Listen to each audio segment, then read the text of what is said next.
नमस्ते दोस्तों। एक स्टोरी, मेरा तलाक हो गया। ये कहानी नित्या की है। आपको बता दी, नित्या की शादी को लगभग 1 साल भी नहीं हुए थे और उसका तलाक हो गया। नित्या के घर वालों ने ज़बरदस्ती नित्या की शादी करवा दी थी। शादी के कुछ 3 महीने बाद ही उसके पति राकेश का व्यवहार बदल गया और वो नित्या से हमेशा झगड़ा ही करता रहता था। राकेश एक कंपनी में काम करता था और रोज़ शाम को देरी से घर आता था, क्योंकि ऑफिस के बाद वो दारू पीने के लिए रुक जाता था। घर आकर वो नित्या से हर छोटी छोटी बात पर बहस करता था, उसे खरी खोटी सुनाता था। वो नित्या को ये भी बोल देता था कि चली जा तू यहाँ से, मुझे तेरी कोई ज़रूरत नहीं है, बहुत मिल जाएंगी तेरी जैसी। नित्या उसका ये व्यवहार चुपचाप सहन कर रही थी। उसने अपने घर पर भी इसके बारे में कुछ नहीं बताया था। वो अपने घर वालों से नाराज़ थी। उन्होंने ज़बरदस्ती उसकी शादी जो करवाई थी। नित्या अविनाश से प्यार करती थी और जब ये बात नित्या के घर वालों को पता चली तो उन्होंने ज़बरदस्ती उसकी शादी करवा दी। अविनाश उस वक्त कुछ नहीं कर पाया, क्योंकि नित्या के पापा ने अविनाश के खिलाफ़ पुलिस कंप्लेंट कर दिया था कि वो नित्या को परेशान करता है, और इसी कारण वो कुछ दिनों के लिए जेल में था। ये सब के बारे में नित्या को नहीं पता था। नित्या अपनी शादीशुदा ज़िंदगी में बहुत परेशान थी। कुछ महीने ऐसा ही चलता रहा। राकेश थोड़ा भी नहीं बदला था। फिर नित्या ने सोचा कि अब वो और उस रिश्ते में नहीं रह सकती और उसने राकेश से तलाक लेना का फैसला कर लिया और फिर उनका तलाक हो गया। तलाक के बाद नित्या ने अपने मम्मी पापा को सब कुछ बता दिया और उन्होंने नित्या को बहुत डांटा कि क्या हो गया था, ऐसा कि तलाक ले लिया, अब क्या करेगी, कहाँ जाएगी, कौन करेगा इससे शादी। ये सब सुनकर नित्या ने उनके साथ रहने से इनकार कर दिया। वो एक छोटी सी कंपनी में काम करने लगी और कंपनी द्वारा दिए गए घर में रहती थी। उसे कभी कभी अविनाश की बहुत याद आती थी, लेकिन उसने अविनाश से कभी संपर्क करने की कोशिश नहीं किया। वो सोचती थी कि अब उसे किसी पर बोझ नहीं बनना। वो अपने पैरों पर खड़ी होना चाहती थी। वो अपना पूरा समय अपने काम को देती थी। उसका काम इतना अच्छा था कि 4 महीने में ही उसका प्रमोशन हो गया और वो अपने डिपार्टमेंट की हेड बन गई। प्रमोशन के 1 महीने बाद उसे उसकी कंपनी की तरफ से एक मीटिंग अटेंड करने के लिए विदेश जाने का अवसर मिला। दोस्तों, ये कहानी बहुत अच्छी है, आप सुनते रहिए। नित्या अपने काम में बहुत तरक्की कर रही थी। अब उसके मम्मी पापा को भी नित्या पर बहुत फ़ख्र महसूस हो रहा था। अब वो पछताते थे कि उन्होंने उसकी शादी गलत घर में कर दिया था। नित्या विदेश जाने की बात से बहुत खुश थी। 4 दिन बाद की उसकी टिकट थी। उसे कुछ ख़रीदारी भी करनी थी। फिर वो अपने ऑफिस के पास एक मॉल में गई। उसे कपड़े और कुछ मेकअप का सामान लेना था।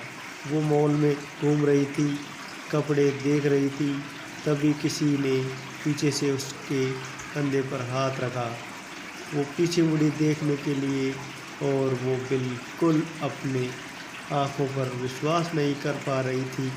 वो इंसान और कोई नहीं, अविनाश था।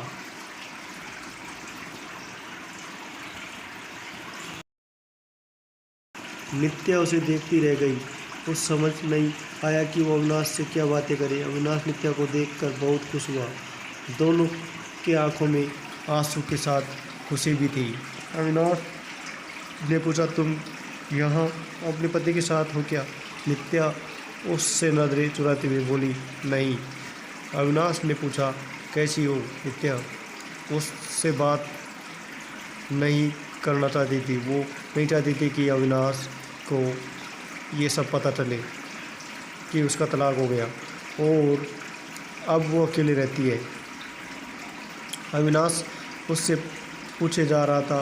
उसने बोला, कुछ बोलो। नित्या वहाँ से जाने लगी।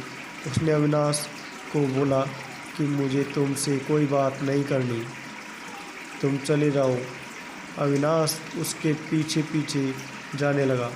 उसने कहा, मेरी बात तो सुन लो एक बार। फिर भी नित्या नहीं रुकी।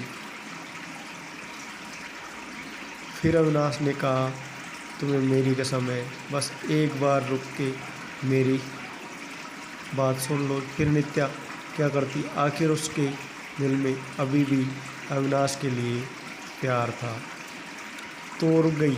फिर अविनाश ने कहा कि कहीं बैठकर बात करते हैं।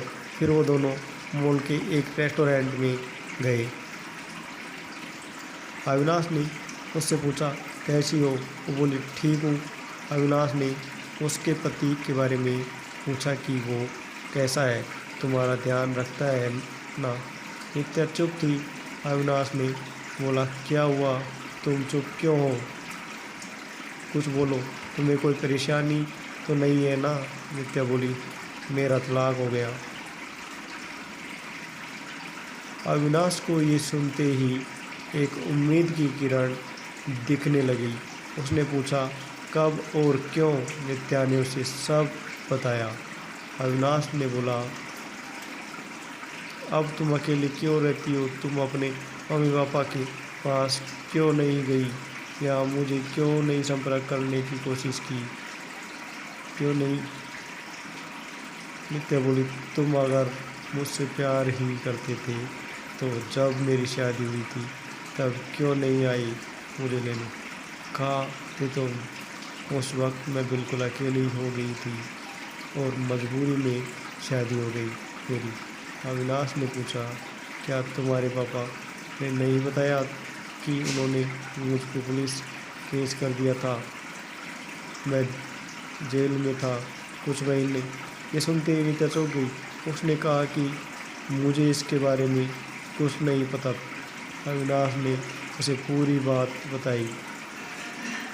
नित्या बोली, मैं माफ़ी मांगती हूँ तुमसे अपने पापा की तरफ से।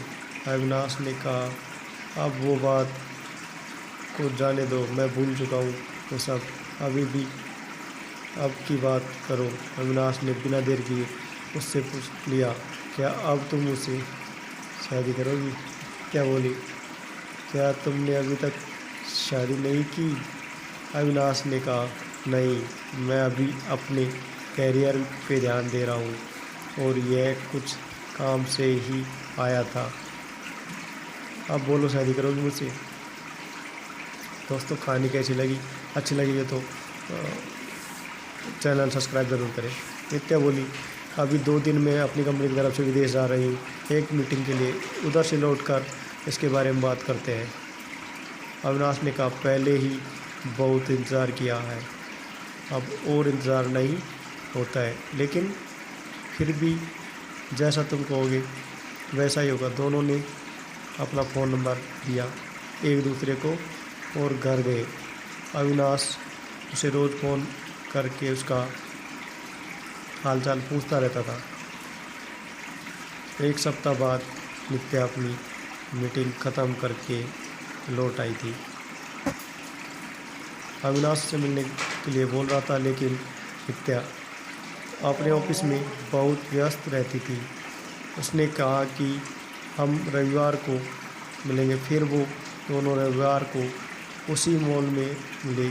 अविनाश ने पहले उसके मीटिंग और काम के बारे में पूछा कि सब ठीक चल रहा है ना।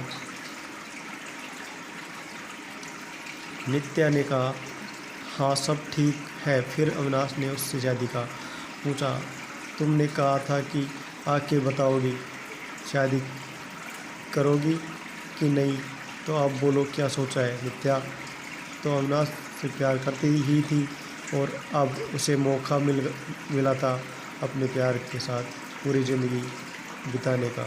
उसने हाँ कह दिया। दोनों बहुत खुश थे। नित्या ने अपने घर पर अविनाश के बारे में सब कुछ बता दिया और इस बार उसके घर वाले उसके इस फैसले से मान गए, क्योंकि पहले उनसे एक गलती हो चुकी थी। अब वो फिर से अपनी बेटी को तकलीफ में नहीं देखना चाहते थे। दोस्तों, अगर कहानी अच्छी लगी हो चैनल सब्सक्राइब और कमेंट में अपना फीडबैक ज़रूर बताएं। 1 महीने बाद उसके परिवार ने उसकी शादी करवा दी। अविनाश ने अपना खुद का एक बिजनेस स्टार्ट किया था और अब नित्या उसके साथ उसके बिजनेस में हाथ बटाती थी और वो दोनों खुशी खुशी हमेशा के लिए एक साथ हो गए। दोस्तों, अगर चैनल अच्छा लगो चैनल सब्सक्राइब करना ना भूलें। आगे कहानी ऐसे ही बताते रहेंगे, आपको मनोरंजन करते रहेंगे। थैंक यू, धन्यवाद।